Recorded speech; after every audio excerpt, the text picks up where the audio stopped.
देखिए, जो जोमेटो है जिसकी पेरेंट कंपनी इटर्नल लिमिटेड है, मार्च के 2025 तक उसकी टोटल मार्केट कैप 1.9 ट्रिलियन की थी, जो कि जोमेटो को 891 सबसे वैल्यूएबल कंपनी बनाता है।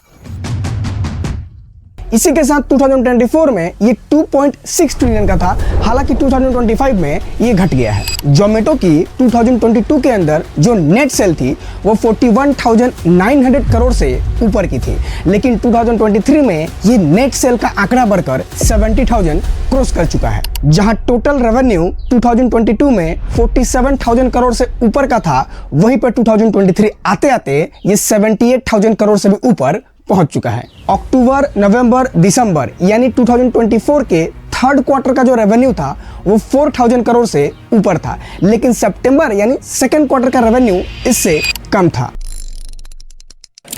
हालांकि जोमेटो जब 2008 में फाउंड हुआ था तो उसमें सिर्फ 2 एम्प्लॉय थे, एक founder and CEO Deepinder Goyal खुद और उनके एक दोस्त पंकज चड्ढा, जिन्होंने जोमेटो को इतनी बड़ी कंपनी बनाई। आज की डेट में जोमेटो के पास टोटल 4,000 से भी ज्यादा एम्प्लॉइज हो चुके हैं। अब यहाँ सवाल ये पैदा होता है कि सिर्फ 16 इयर्स में इतनी बड़ी कंपनी कैसे बनाई, कंपटीटर को किस तरीके से नजर में रखते हुए जोमेटो आगे बढ़ी, और आखिर वो क्या स्ट्रेटेजी थी जिसका फॉलो करके इतनी बड़ी कंपनी बनी। चलिए इन सारे चीजों को हम इस वीडियो में डिकोड करते हैं।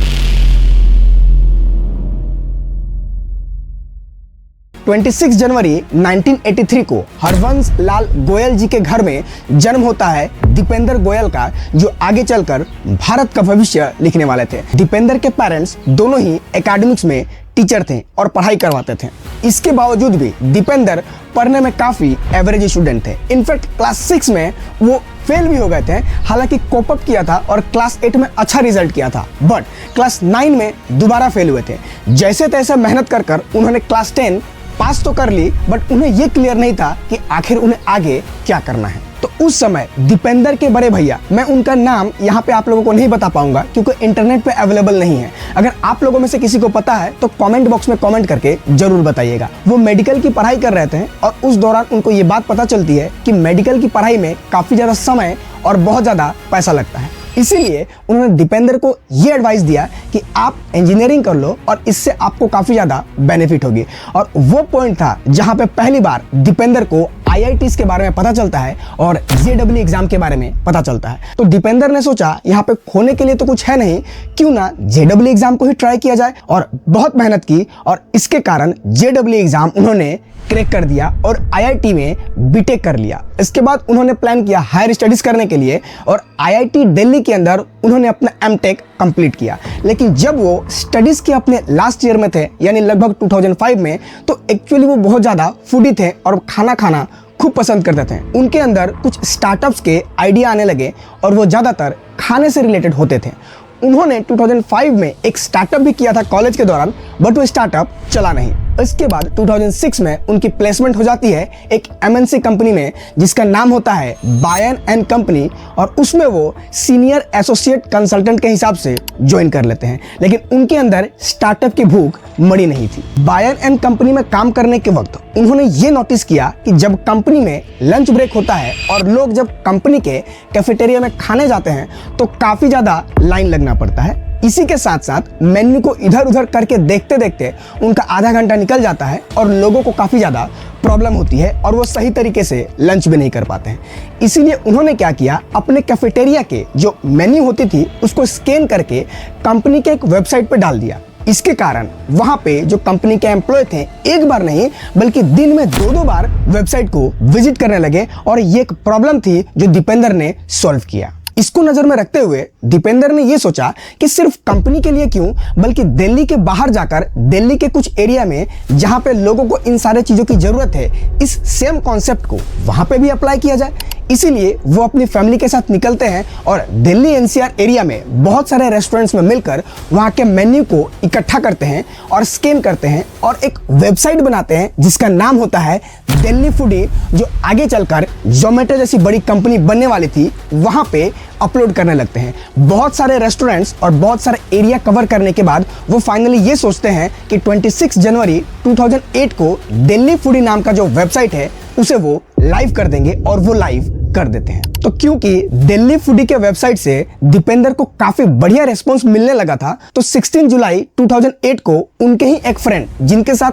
उन्होंने IIT में पढ़ाई की थी, पंकज चड्डा नाम से, वो उनके साथ ऑफिशियली जुड़ जाते हैं। और ये दोनों एक्चुअली पहले बायन एंड कंपनी में भी एक साथ काम किया था। और ये दोनों मिलकर ये डिसाइड करते हैं, क्योंकि दिल्ली फूडी जो वेबसाइट है वो पूरा प्रोफेशनल नहीं है, वो एक प्रोफेशनल वेबसाइट बनाएंगे ताकि कस्टमर्स के लिए और इजी हो रेस्टोरेंट्स को डिस्कवर कर पाना और रेस्टोरेंट्स में क्या मिल रहा है उन सारे चीजों का रिव्यू कर पाना और डिसीजन ले पाना। इसीलिए दोनों के जुगलबंदी से www.foodlet.in नाम का एक वेबसाइट तैयार करते हैं, जो कि एडवांस था, और वहां पे सारा मेन्यू अपलोड करके वहां से बिजनेस करना चालू करते हैं। जो पहली प्रोफेशनल रेस्टोरेंट foodlet.in पर लिस्ट हुई थी वो थी हौज खास, और इसके कारण दिन में लगभग 25 से 30 लोग वेबसाइट को विजिट करने लगे। और देखते ही देखते 9 मंथ के अंदर ट्रैफिक इतना ज़्यादा बढ़ गया, बहुत सारे लोग वहाँ पे विजिट करने लगे और अपने अपने कमेंट्स, किसी रेस्टोरेंट में कोई जाता उसका रिव्यू कैसा है वो आके उस वेबसाइट पे लिखता,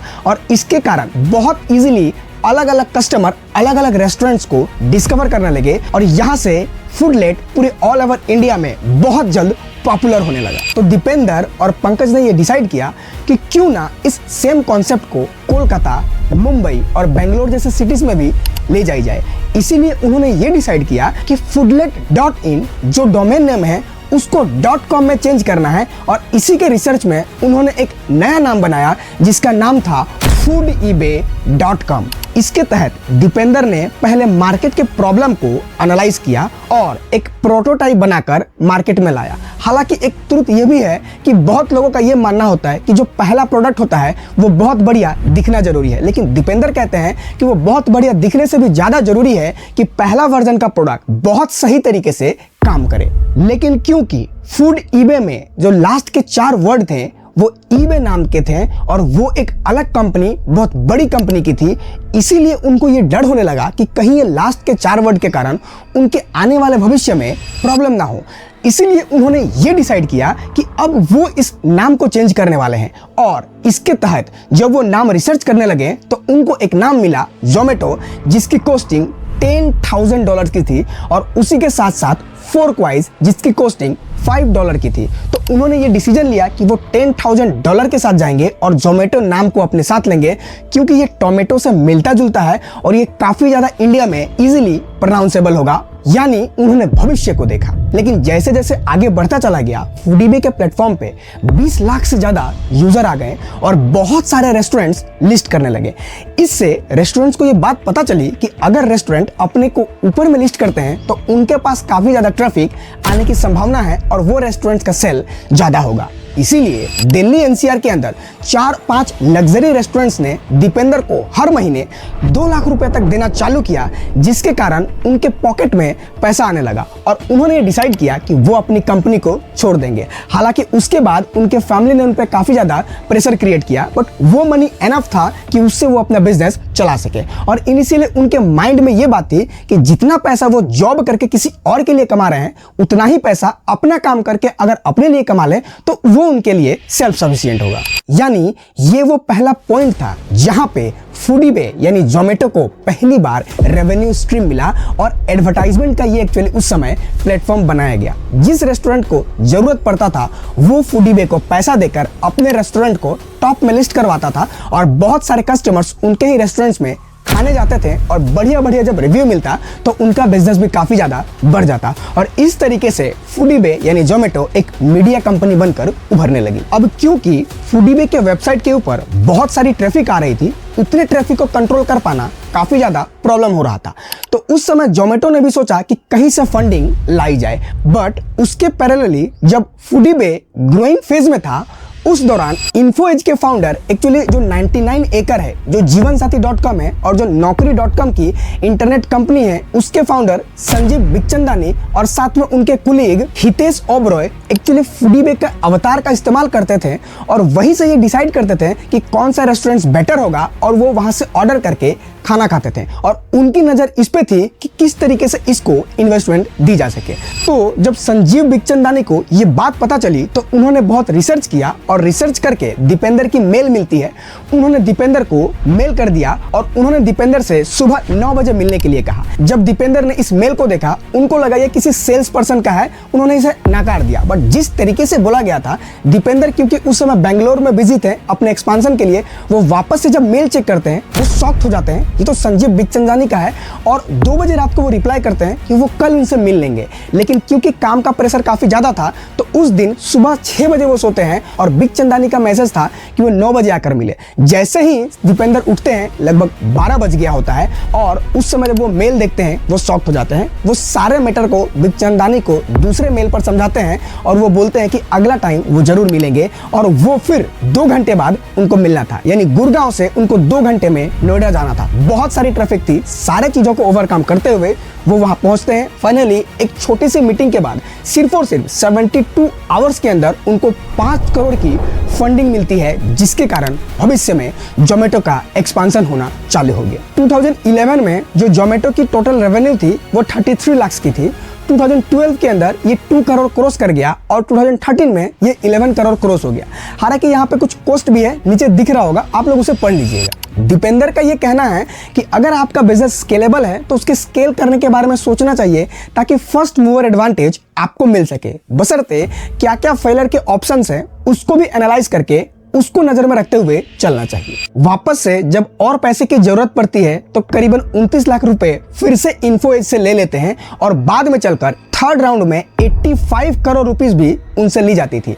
उस समय तक इन्फो एज का जो टोटल शेयर था जोमेटो के अंदर वो 50% तक पहुंच चुका था। तो क्योंकि दीपेंद्र के पास सफिशिएंट अमाउंट ऑफ फंड था तो उन्होंने सिर्फ इंडिया में नहीं बल्कि सोचा कि पूरे ग्लोबली एक्सपांड करते हैं। तो UAE, Sri Lanka, south Africa, Qatar, Philippines और यूके में अपने बिजनेस को एक्सपांड किया। तो 2012 के अंदर जोमेटो पे इतना ट्रैफिक आने लगा कि उतना पॉपुलेशन दुबई का भी नहीं हुआ करता था। हालांकि जो 10 जगह उन्होंने एक्सपांशन किया था उसमें से आधे से ज्यादा में फेल हो गए थे। तो उनको ये बात समझ में आई थी कि एक ही स्ट्रेटेजी हर रीजन में काम नहीं करती है। और पूरी प्लानिंग के तहत 2014 के अंदर न्यूजीलैंड में मेन्यू मानिया नाम से एक लोकल कंपनी को वो एक्वायर करते हैं। हालांकि 18 मंथ बाद ही जितना कॉस्ट उस कंपनी को खरीदने में लगा था उतना रेवेन्यू इजीली उनको वहां से आने लगा था। और इसके कारण उन्हें ये बात पता चल गई थी कि बहुत सारे ऐसे स्टार्टअप हैं जो किसी लोकेलिटी में उनकी पूरी मोनोपोली है, लेकिन लेक ऑफ फंडिंग के कारण